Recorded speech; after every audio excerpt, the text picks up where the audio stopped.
បងសូមបដិញ្ញាការពីទឹកដីសូមសួនពេញស្រីអូនកុំសង្ការបងជាយោធាការពីរដ្ឋាតស៊ូដាច់លំត្រាជោគជ័យ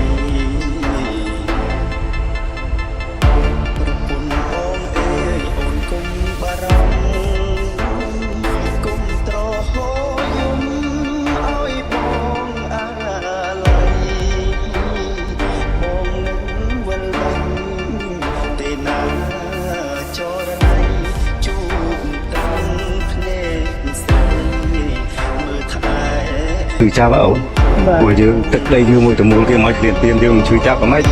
បានបងប្អូនលើហ្នឹងពីមកគ្រប់គ្នាទៅហ៊ានអត់មានអ្នកណាខ្លាចស្លាប់មួយទេជីវិតខ្ញុំចូលទៅធានតាំងពីអាយុ4 10ឆ្នាំមកដល់ខ្ញុំអាយុ55ហើយជីវិតខ្ញុំបកគោលជូនជាតិអស់ហើយបាទមកពុកខ្ញុំផ្នែកខ្ញុំថាកុំក្បត់ទឹកដីខ្លួនឯងកុំមិនតោះក្បត់ទឹកដីខ្លួនឯងកុំក្បត់ទឹកដីខ្លួនឯងត្រូវតែតស៊ូជីវិតយើង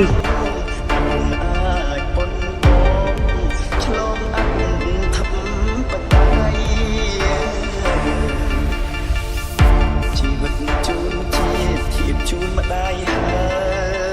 យសង្ខារនៅឡើយតស៊ូលំខ្សែ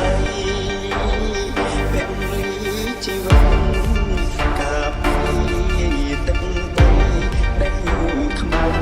ចង់រៃបងបងប្រហាបើសិនបងស្លាប់ព្រោះរឿងជាតិផ្ដាំអំភៅញាតថាខ្ញុំស្នេហាមានទុកភូមិកំណើតស្មាននឹងសង្ខារទុំបីមរណាក៏មិនស្ដាយបានជីវិតយោធាក្លៀតគោភរិយាលះបង់ការពីជូនជាតិខ្ញុំហើយបងនឹងវិលវិញជួបអូនត្រាំត្រាយឈាមយើងធូរស្បើយមានសំទេភាព